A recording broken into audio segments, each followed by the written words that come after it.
tomorrow on PCM guns. I want to talk about 6.5 Grendel. It's a little intermediate cartridge that appeared in the early 2000s, I think it was 2003, and it was designed as a competition round initially for 200 to 800 meter competition in the US on the AR-15 platform. But secondly, it was one of the cartridges that was being touted around by the inventors to possibly replace the 5.56 NATO as a standard infantry cartridge, which is obviously. So I thought it could make a great little cartridge and a bolt gun, and maybe a nice little hunter. So I decided, after lots of mucking about, that I would try and get a Grendel bolt gun built. And with the help of Edgar Brothers and Derek Edgar, he spoke to CZ, because Edgar's used to import CZ back then. He spoke to CZ and they got me a CZ 527, which is like a mini Mauser. You've probably seen it before, as I did my 222 Rem custom in that as well as a video. And this one's from the 762x39 Russian, which is basically the 220 Russian case. And the Grendel is based around that case form, not completely, but it's very similar, only next down to 6.5. And it's also quite similar to the 6.5 PPC as well. So I got the action. I got a stock, which is, I think it's a Bell & Carlson, a very solid synthetic with an aluminium bedding block, pillar bedded. And I went to Riflecraft and asked them to build me a Grendel. So what they did, they got a Packnor. This is, I suppose you could say, it's a light medium barrel, 22 inch, 1 and 8.5 twist, not the standard 1 and 8, because the Grendel is really for lighter bullets, and I found that the extra sort of 0.5 twist tends to suit the lighter bullets better than the traditional 140 grain, that sort of thing. So rifle's built, sorted completely, and I was very, very pleased with it. I'd used a bit of factory ammo, but I reloaded for it pretty much exclusively, and I found that a 100 grain nozzle partition, if you could push it at around 2780 feet per second, would make 1700 foot-pounds. So it was for England and Wales, it would have been roe deer, large deer legal. And I've shot a lot of roe deer with this cartridge, and also a good few muntjacs and a good few foxes as well. So it sounds ideal. It's, as you say, it's a smaller round, not so much powder, but being 6.5, it has inherent accuracy. And when you compare it to things like 243 and 308, though they're more powerful and a longer range option, so you haven't got a lot of land and you don't need a big gun or a big caliber, then the Grendel will do it. I've shot deer out to 200, 225 yards with it. If I was to shoot a red or a fallow with it, it would be particularly close, just to be on the safe side. But that's basically the cartridge. You can run ammunition or bullets from 85 grains up to 155.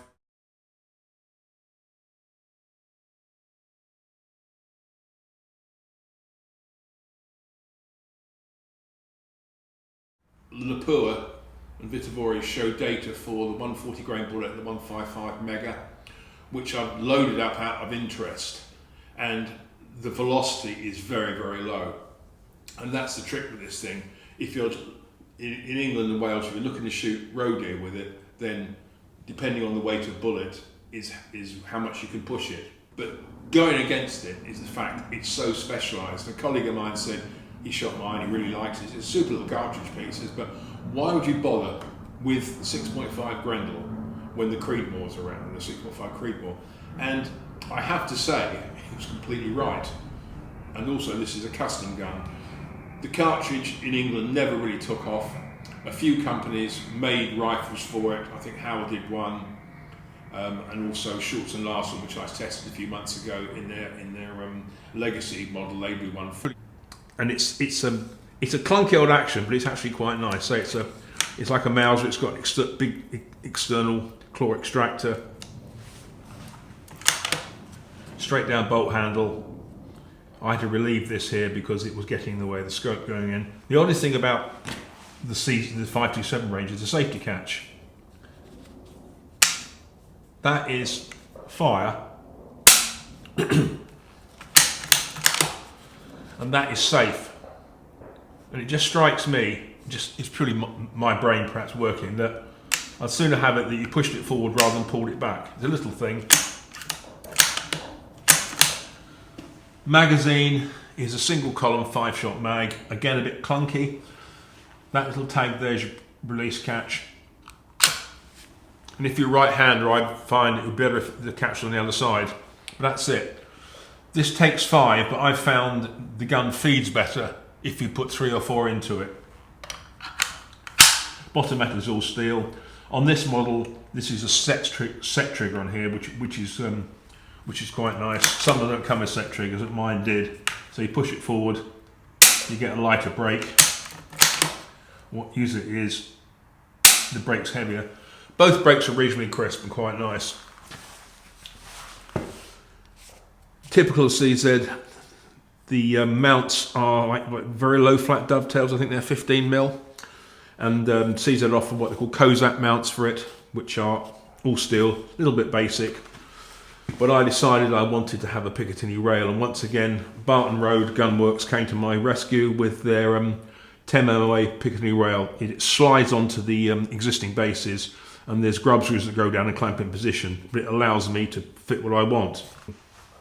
If you're wondering what the scope is, this is like one from the archives. This is a very old Leopold 3-9x50 VX2. It's one of the first, should we say, Leopold scopes I ever owned. And believe you me, it must be pretty much 20 years old, because it wasn't new when I bought it. And the optics are just as good as they ever were. I sent it off to Leopold for their custom shops. They wanted to do an article on it for Shooting Sports magazine, and I asked them to put on tactical turrets, and they engraved it, a little silly thing I had on the side. But say, it's not the most modern scope, but if a scope has lasted well over 20 years, then you can't really complain, can you? But overall, it's a handy little rifle that really, caliber-wise, this day and age, doesn't have a lot of function. I've met people who go, oh, I want to get a Grendel, and they realise they can't get the ammo for it, and they don't want to reload. And say, we'll talk about the Ballistics, because that is the stumbling block. To give you some idea of perspective, on the right is your Garden Variety 308 Win, on the left is the Grendel. You can see how small the Grendel actually is for what it does. Okay, consider this. When I started load testing with the Grendel, I ended up opting for a 100 grain Nosler partition bullet, which is old school but a really good bullet for deer. And I had to push it to 2,780 feet per second to achieve 1,716 foot-pounds, making it largely illegal. Currently I'm playing with 123 grain Hornady SST Super Shock tip, which is a heavier bullet, probably the heaviest bullet I would use in the Grendel, just personal observation here. Now, with I've had a couple of loads changing powders around. I used Exterminator, and I was averaging 2,470 feet per second, and the energy was 1666 foot-pounds. So close to 1,700, but no cigar. And if you want to be dead legal, then it's still small deer cartridge only. I then tried using the VIT M530, and very similar situation. Average speed was 2,439, and energy was 1624 foot-pounds. I had no doubt that these heavy bullets will take down deer with ease, but legally, England and Wales, you can't do it. Probably the best bullet to use is the 120 grain. I was playing with some Nosler ballistic tip, and the drop of a few grains of weight does make quite a difference. If you can hit 2,530 feet per second with a 120 grain bullet, then you're very easily hitting 1705 foot-pounds, which is a good starting place to be. I mean, okay, as soon as you drop below the magic figure of 1700, then it's muntjac, Chinese water deer and foxes only. But that is really the Grendel. It's a nice little cartridge, easy to moderate, easy in recoil, potentially accurate, but it's very specialised.